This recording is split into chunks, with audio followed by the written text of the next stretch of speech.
Pues el pellet de madera es un combustible que está hecho de residuo de madera, pero tampoco sirve, no es el resto de poda o de desbroce de los montes.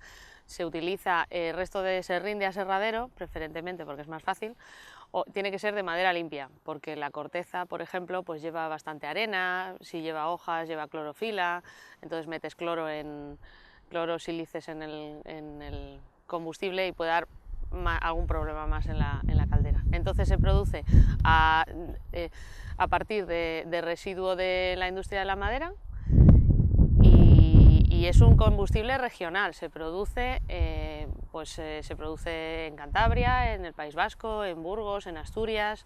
O sea, realmente el pellet que estamos consumiendo ahora en Cantabria se produce en un radio de unos 100-120 kilómetros a la redonda, no viene de mucho más allá.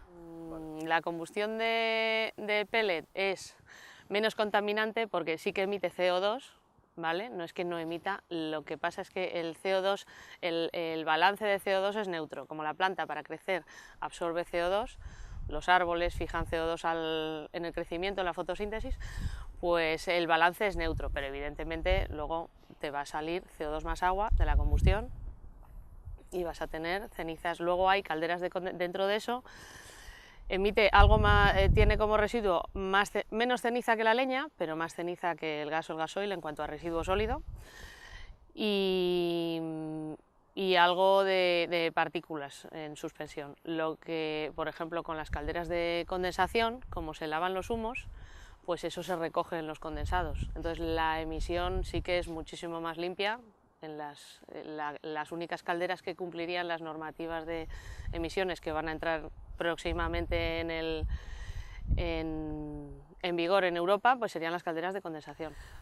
Hay una diferencia, pues puede haber una diferencia de 2.000, 3.000 euros, depende de los equipos. Siempre nos vamos a fijar entre equipos de la misma gama, digamos de gama más económica o de gama superior. Una caldera de gasoil también va a haber diferencias entre unas calderas más económicas y una caldera mejor de fundición o de condensación, que ahora son las que en teoría también se tendrían que poner, calderas de condensación de gasoil. Todas las viviendas nuevas o rehabilitaciones integrales que se hagan tienen que tener una aportación mínima de energías renovables.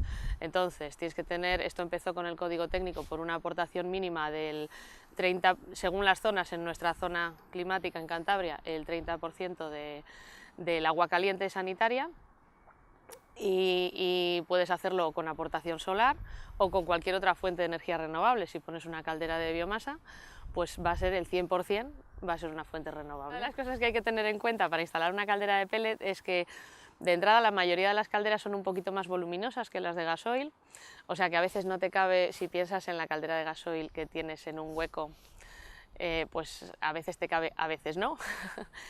y el combustible, pues más o menos ocupa el doble de espacio que el gasoil. Entonces pues tienes que tener en cuenta el espacio. También hay opciones. Por ejemplo, hay calderas que son más compactas, las de condensación, por ejemplo, son más compactas, y también pues aparte de buscar la mejor manera de almacenarlo para que te ocupe el hueco que tú no necesitas y en el mínimo espacio posible, pues si no, puedes irte a opción con sacos o cargar más a menudo. Normalmente se tiende a acumular la carga anual para descuidarte, llamar una vez al año al camión y que cargue, pero si no, pues puedes hacer un silo más pequeño, que sea el espacio que tú tienes, y cargar 2 veces al año. No, el cómo esté resuelto el diseño de la caldera hace que una caldera pues se pueda limpiar una vez al año con unas horas de trabajo normal para una vivienda. Que una caldera la vayas a limpiar una vez al año, que puede coincidir con la revisión anual, llamas al técnico, te hace la revisión y te deja la caldera limpia. O que si el diseño no es tan automático, pues lo vas a tener que limpiar entre cada 2-3 días, cada 15 días, todas las semanas. Claro, eso es una gran diferencia, porque entre una caldera de gasoil buena y mala, tú no la limpias nunca. Es más, normalmente se te pasa el año y la gente que es un poco más cuidadosa pues llama habitualmente para hacer el mantenimiento, y otros pues llaman cuando se rompe algo a los 5 años y no pasa nada. Con el pellet, vamos, una caldera Si es una caldera totalmente automática, como las de Ocofen, pues sí que te puede aguantar 1 año y 2 años funcionando sin limpiarla, pero la mayoría de ellas no lo aguantan. No. Para hacer una vivienda nueva tienes que hacer una instalación que bien o es una caldera de combustible fósil, gas o gasoil más una instalación solar, o una instalación de un aerotermo para el agua caliente, o bien te vas a una tecnología renovable 100%, como por ejemplo la biomasa. Entonces, ahí no va a haber prácticamente diferencial, te vas a gastar, o puede haber un diferencial de unos 1000 y pico euros, o directamente que te cueste lo mismo, entre el fósil más la aportación del código técnico o una caldera de biomasa. Habitualmente el pellet es bastante más barato que el gasoil, es un poco más barato que el gas natural y bastante más barato que el gasoil. El año pasado, por ejemplo, y los anteriores estábamos en un 40-50% más barato el pellet que el gas o el gasoil.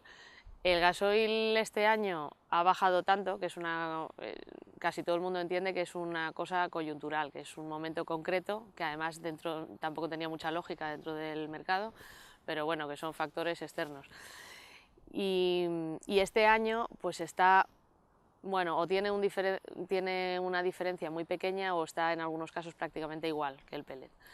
Pero bueno, la inversión que tienes que hacer, resumiendo, la inversión que tienes que hacer es la misma y tampoco parece lógico, tampoco parece lo esperable que el gasoil se mantenga con un precio bajo. En cuanto suba, pues el diferencial con el pellet puede ser de un 30 o un 40%. En una vivienda media de, no sé, 150 a 170 metros cuadrados, con un consumo, pues en esta zona, si es en la costa, suelen gastar en torno a unos 1000 litros de gasoil, y si es en el interior, en campo, o que es más frío, suelen gastar entre 1600, 2000, bueno, de ahí para arriba. Pues estás hablando de, si hablas de un ahorro del 40%, pues son 400 a 800 mil euros al año de diferencia, con lo cual, bueno, pues se amortiza. Eso antes sin subvenciones, pues quiero decir, estos años de atrás, con un precio del gasoil al que estábamos acostumbrados, pues era en torno a unos 4 años de amortización o así.